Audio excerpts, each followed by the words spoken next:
Hi, I'm Ian Hayden. Welcome to my MS. Today, MS with a French connection. We'll get into some drugs. Woohoo! We'll look at some alternative treatments and hop into a few wheelchairs. It was Gerard Sariani, my French chiropractor in Vanuatu, who first noticed I had MS. "Oh, monsieur, you are walking as if your legs are on backwards," he said. There are a couple of other French connections to MS. In 1868, a neurologist, Martin Charcot, came up with the name multiple sclerosis after treating a female patient. She had tremors, slurred speech and abnormal eye movements. After she died, he had a squiz at her brain and discovered scar tissue around the nerve fibres, or as we now know it, plaque. In French, multiple sclerosis translates as sclerose en plaques.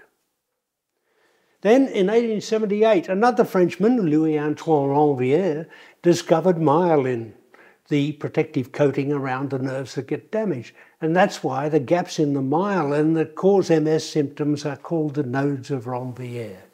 Merci beaucoup and au revoir. That's French for ta and tata. And here you go. Ma tante dans le jardin, elle est morte, quel dommage. That's French for my aunt is in the garden. She is dead. What a pity.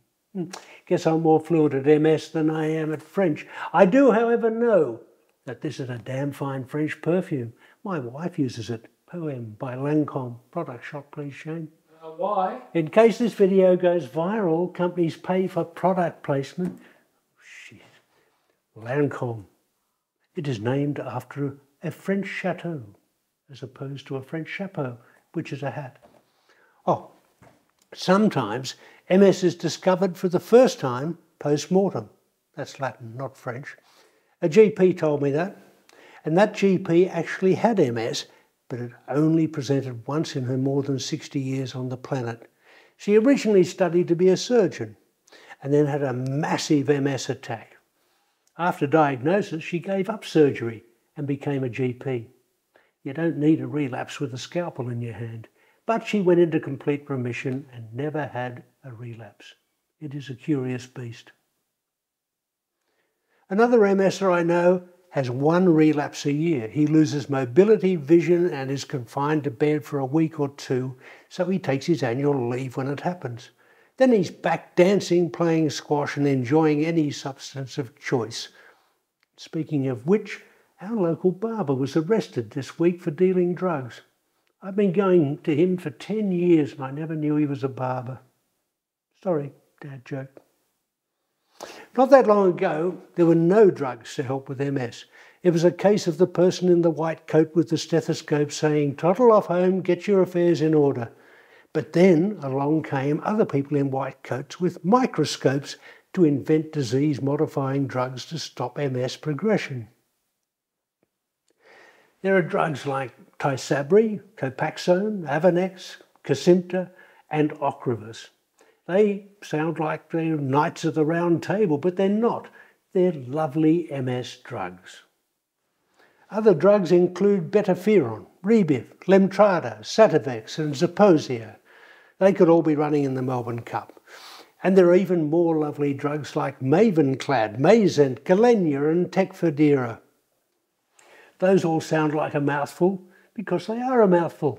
They're the ones taken orally. I'm currently taking Tecfidera, 1 capsule morning and night, and I also take a daily dose of vitamin D. Product shot, please, Shane. Oh, no, look, they won't advertise. Pharmaceutical companies make a lot of money, Shane.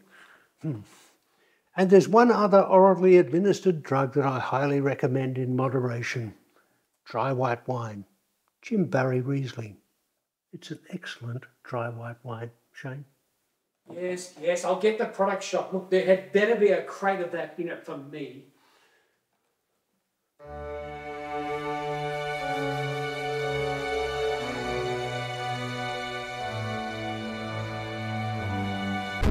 Mind you, when it's advertised as a dry white wine, but on my first tasting, I'm sure I detected a wet white wine. There are also alternative therapies like Reiki, reflexology, and medicinal marijuana, but a couple I can't quite fathom are replacing mercury amalgam fillings and bee sting therapy. But whatever floats your boat, because as I said, it is a curious beast.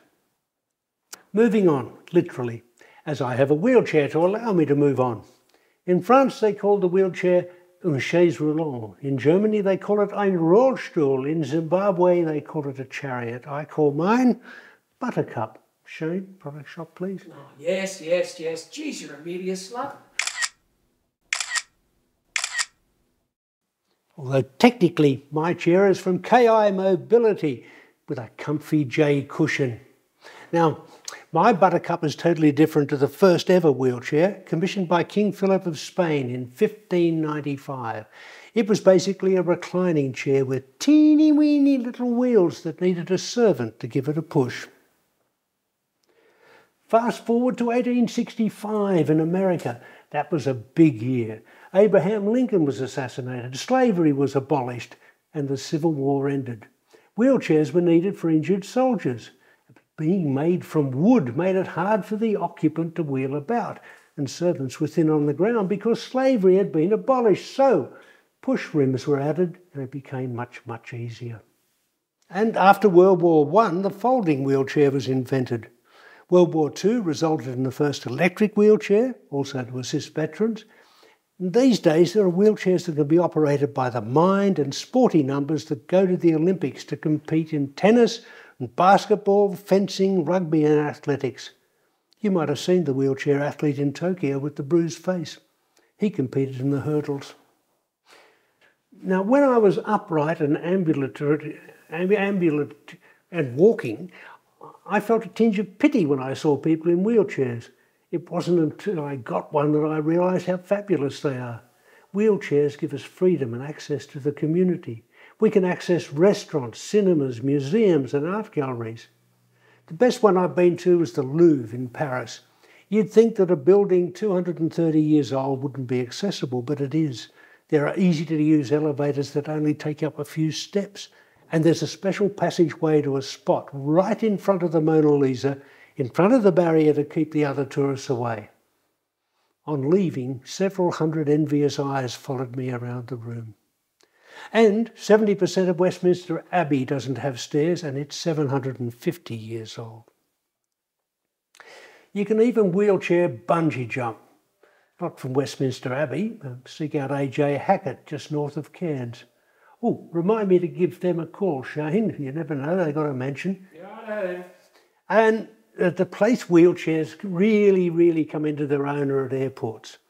Even when I was getting about with a cane, I would borrow one of their wheelchairs because those gates can be a long way away, and the last thing you need at an airport is an MS meltdown, a panic attack, or a sudden dose of fatigue, especially if you're departing from or landing at gate 57. And if you use a cane or a walker or even nothing, remember that places like the Louvre or Westminster Abbey and all major museums and art galleries have wheelchairs that can be booked and borrowed. So it's one chair for me and 3 chairs for the inventors and manufacturers. Time to wrap things up for this instalment, but I'll be back again soon with more MSing About. Drop into my website, msingabout.com.au, and drop me a line about something funny that's happened to you because of MS. Don't be shy, we're all grown-ups. Thanks for joining me, and bye for now.